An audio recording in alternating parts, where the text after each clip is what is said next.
Hi guys, I'm Shiva. నేను నా friend MK సిటీకి వెళ్తున్నాం. సిటీకి ట్రైన్లో ఎలా వెళ్ళాలి, తర్వాత ఎలాంటి జాగ్రత్తలు తీసుకోవాలి, అక్కడ రూమ్ ఎలా తీసుకోవాలి, దర్శనానికి ఎలా వెళ్ళాలి అనే ఉద్దేశంతోనే మనము ఈ వీడియో చేస్తున్నాం. ఈ వీడియో లాస్ట్ వరకు చూస్తే మీకు అర్థమవుతుంది.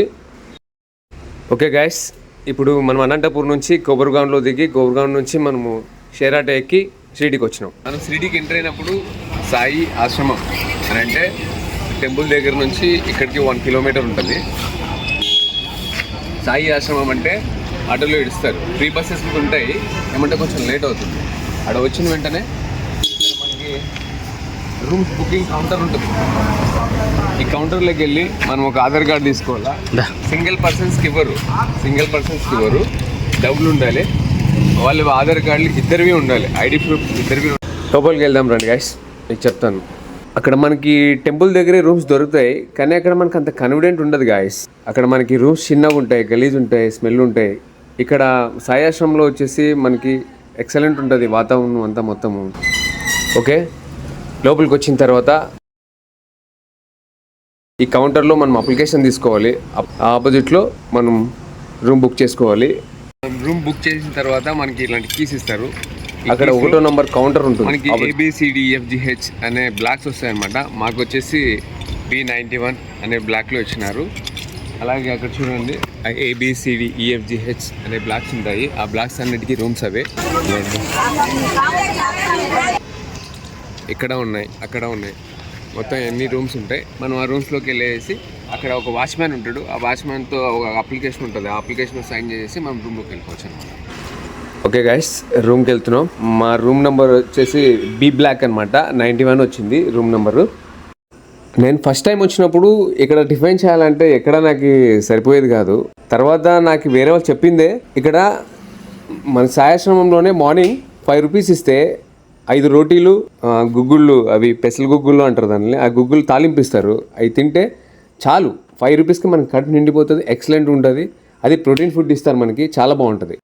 ఓకే గైస్, 15 రూపీస్ పెట్టి 3 తీసుకున్నాము. యాక్చువల్గా నా ఫ్రెండ్ నేనే మాత్రమే ఉండేది, కానీ 3 తీసుకున్నాం. ఒకవేళ ఇంకోటి ఏమన్నా తినగలమేమో అని. ఇక్కడ గుగ్గులు ఇచ్చింటారు, ఎక్సలెంట్ ఉంటాయి. అదో చూడండి, గుగ్గులు, పెసల గుగ్గులు అండి, చాలా బాగుంటాయి. నా ఫ్రెండ్ తింటున్నాడు, నేను తింటున్నాను. ఇక్కడ 3 తిందాం అనుకున్నాము, కానీ కాలేదండి. ఇంకొకటి వేరే వాళ్ళకి ఇచ్చేసినాం. ఇక్కడ వచ్చేసి తర్వాత మళ్ళీ అదే ప్లేస్లో మనకు ఆపోజిట్లో టీ ఇస్తారు. టీను, బిస్కెట్ ఉంటాయి, పాలు ఉంటాయి. ఎంత అనుకుంటున్నారు రేట్ అంటే మీరు 5 రూపీస్ అనుకోవచ్చు, కానీ అది కాదండి, 2 రూపీస్ మాత్రమే. మనకి 2 రూపీస్ పెడితే ఒక టీ ఇస్తారు, 2 రూపీస్ పెడితే పాలు ఇస్తారు. 3 రూపీస్ మనకి బయట 5 రూపీస్ దొరికే బిస్కెట్ ప్యాకెట్ మనకి 3 రూపీసే ఇస్తారనమాట. వాటర్ బాటిల్ ఎంతో తెలుసా అండి మీకు? బయట మనం కొనుక్కుంటే 20 రూపీస్, కానీ ఇక్కడ మనకి 10 రూపీస్కే వాటర్ బాటిల్ ఇస్తారు. సో మీకు అర్థమైంది కదా ఎందుకు నేను సాయి ఆశ్రమంలోకి రమ్మని చెప్పినాను. ఎందుకంటే మనకి ప్రతి ఒక్కటి చీప్గా దొరుకుతాయి. ఇక్కడ మన ప్లేస్ కూడా బాగా ప్రశాంతంగా ఉంటుంది, అన్నిటికీ కన్వీనియంట్గా ఉంటుంది.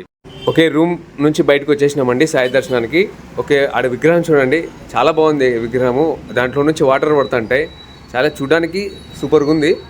ఓకే, తర్వాత ఇప్పుడు మనం సాయి దర్శనానికి వెళ్తున్నాం, నేను నా ఫ్రెండ్ ఎంకే.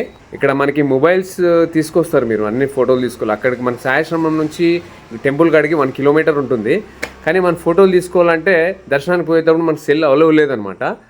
అలో లేదు కాబట్టి మనము సెల్ తీసుకొచ్చినా కానీ గుడి దగ్గరే మనకి సెల్ కౌంటర్ ఉంటాయి. ఆ కౌంటర్లో మనం సెల్ పెట్టేసి మనం దర్శనానికి వెళ్ళచ్చు. ఓకే, దర్శనానికి పోయి వచ్చిన తర్వాత అక్కడ వేప చెట్టు ఉంటుంది, బాబా కూర్చోండి, గురుస్థానం అంటారు దాన్ని. అక్కడ మనం ప్రదక్షిణలు చేసుకొని తర్వాత ఇంకొంచెం ముందుకు వెళ్తే అక్కడ ఒక మ్యూజియం ఉంటుంది, లెండివనం ఉంటుంది, మ్యూజియం ఉంటుంది. ఆ మ్యూజియంలో ఏమేమి ఉంటాయంటే అప్పుడు బాబాయ్ వేసుకున్న బట్టలు, చెప్పులు, తర్వాత ద్వారకామాయిలో బాబా కూర్చుండే రాయి కూడా ఉంటుంది. ఆ రాయి మీరు దర్శించుకున్నారంటే మన పాపాలన్నీ పోతాయని అప్పటి నుంచి చెప్తున్నారు. కొంచెం ముందుకు వెళ్ళి లెఫ్ట్ తిరిగితే ఆంధ్రా భోజనం ఉంటుంది. అది చాలామందికి తెలియదు. ఆంధ్రా భోజనం మధ్యాహ్నం 12:30 నుంచి 3:30 వరకు టైమింగ్ ఉంటుంది. చాలా బాగుంటుంది. రసం, సాంబార్, పప్పు, స్వీటు, పెరుగు అన్నీ ఇస్తారు మనకి. అక్కడ తినేసి వచ్చినాం అనమాట, నేను నా ఫ్రెండు. ఈ వీడియో మీకు చూడడం వల్ల మీకు ఉపయోగపడుతుందని నేను కోరుకుంటున్నాను గైస్. మీకు ఈ వీడియో నచ్చితే like and share and subscribe చేయండి ఫ్రెండ్స్, ప్లీజ్. మీ టీవీ, మీ ఎంకే యూట్యూబ్ ఛానల్ ని సబ్స్క్రైబ్ చేసుకోండి. Like and share comments. Thank you for watching.